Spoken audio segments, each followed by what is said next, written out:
Далее в эфире новости, в студии Надежда Саханская. Здравствуйте. Коротко о темах. В Минтрансе региона назвали даты закрытия навигации. В арктических районах завоз грузов завершится 30 сентября.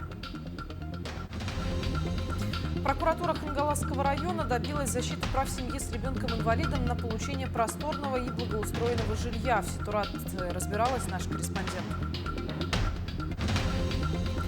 Уникальные найденные артефакты в рамках Приленской археологической экспедиции представили главе республики. Среди них охотничьи и рыболовные промыслы.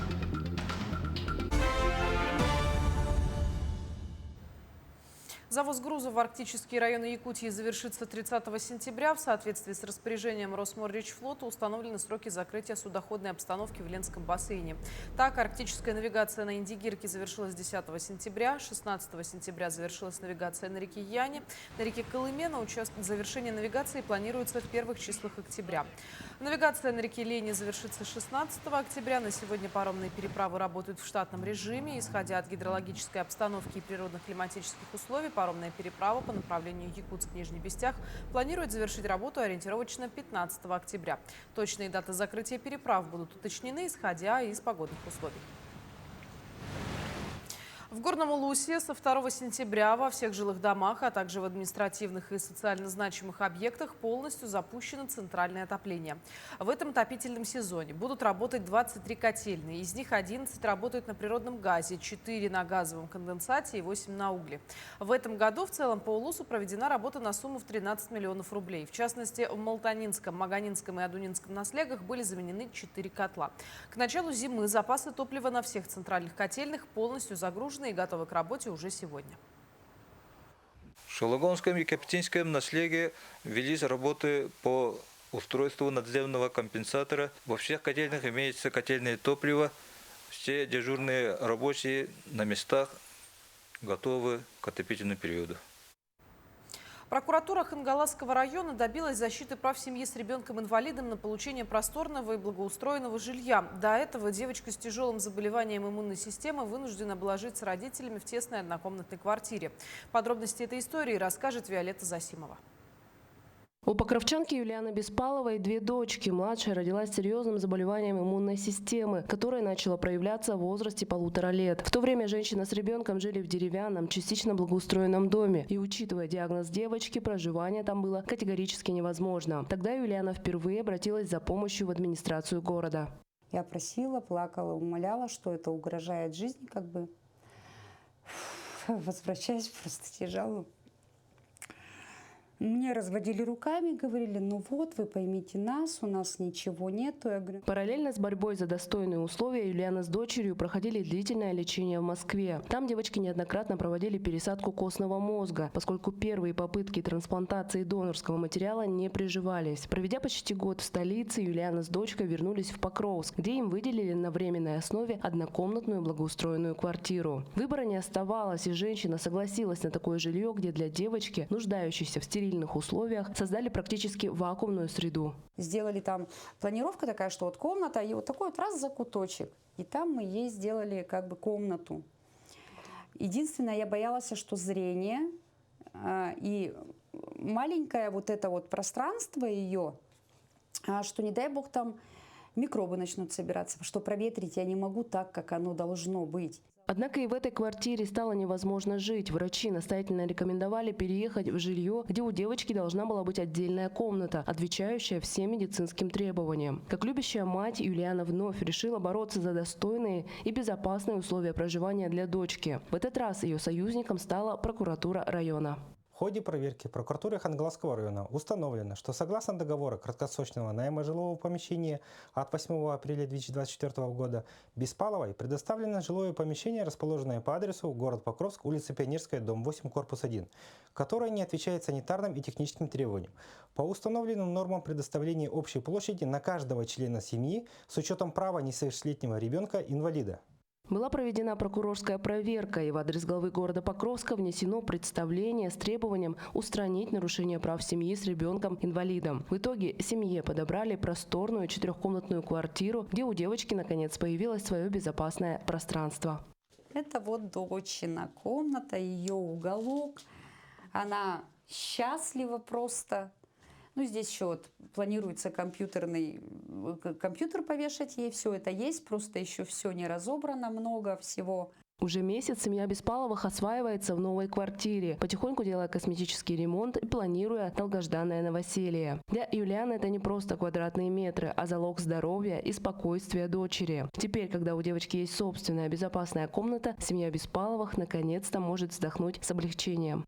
Виолетта Засимова, Хангаласский улус.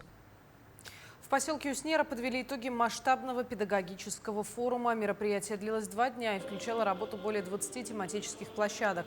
Особое внимание уделили круглому столу с участием главы района Александра Конешникова, где руководители образовательных учреждений, правоохранительных органов и медики обсудили актуальные вопросы образования. В результате диалога удалось найти решение по ряду важных проблем. Получили ответы по жилищным вопросам, по проблематике именно образовательного процесса, воспитательного процесса. Решили большой вопрос по отоплению, то есть были проблемы.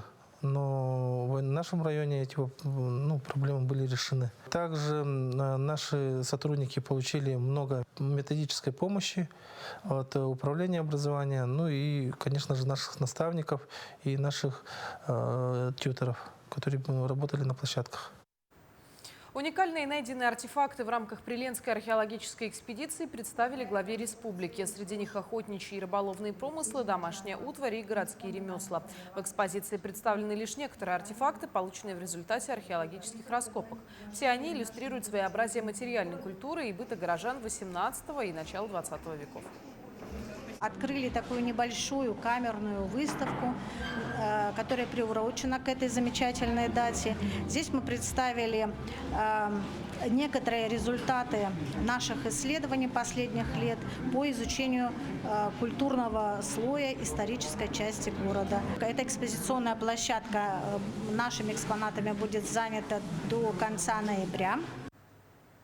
Подведены итоги архитектурного конкурса на лучшую концепцию литературного музея имени Платона Аюнского. Творческие студии бюро приняли участие и представили свои проекты. Конкурс посвящен развитию музейного комплекса, а его главной целью стало переосмысление концепции создания из музея центра жизни.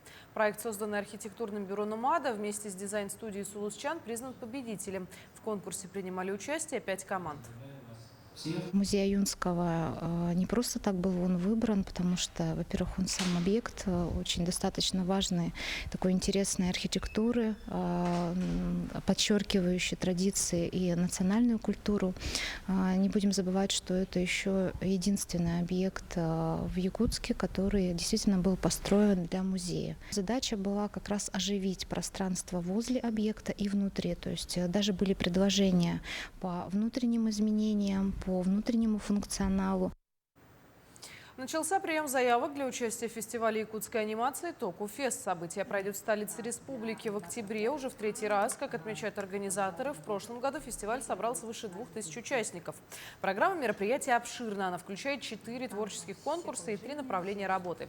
В рамках одного из них у участников появится возможность пройти мастер-классы по дубляжу и кастинг на озвучку любимых мультфильмов.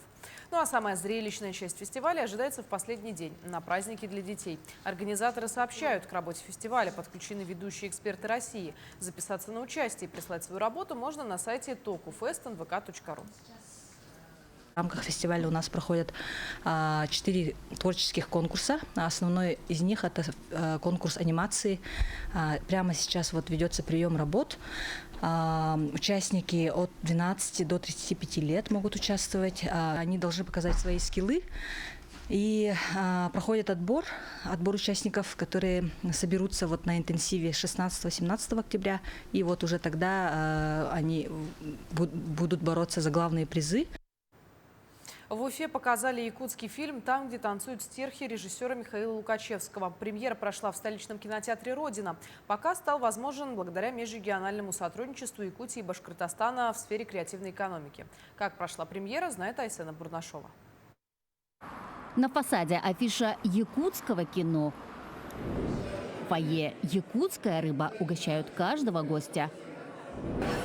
По вкусу уфимцам пришлась и якутская кинолента. Показ прошел в 2 кинозалах на 2 языках – русском и башкирском. Причем на башкирском якутский фильм вышел впервые. Это творческий эксперимент, говорит режиссер киноленты. И, конечно, это символ дружбы наших народов. Другой фильм другого народа, да, другой республики никогда не был переведен на башкирский язык. И это первый опыт, и это большой эксперимент. И мы сегодня узнаем, какой результат будет всего этого. Там, где танцуют стерхи, пронзительный фильм о любви, семье, утрате, преодолении трудностей и, самое главное, вере. Фильм «Потрясение», фильм «Благословление». Не зря говорят, увидеть танец стерхов к счастью. Зрители аплодировали стоя. Как вам? Как башкирское кино, да? Практически.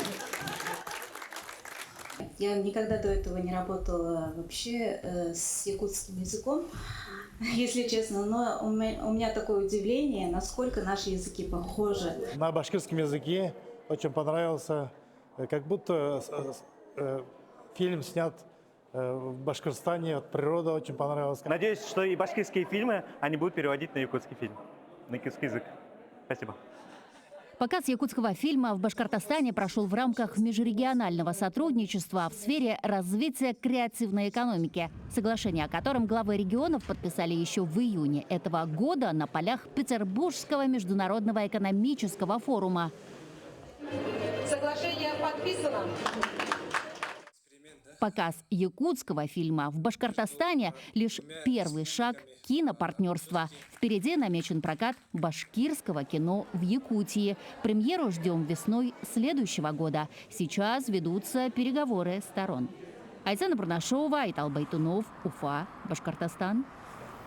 И последнее. На минувшей неделе в Дагестане отгремел турнир по мини-футболу. Его особенности в инклюзивности. На полях Каспийска соревновались команды, объединяющие спортсменов здоровых и с интеллектуальными нарушениями. Якутская сборная показала себя триумфально. В своем дивизионе юным футболистам удалось завоевать золотые медали. Честь республики защищало 6 спортсменов. Это ученики адаптивного образовательного комплекса, Амгинской коррекционной школы и столичной школы номер 21.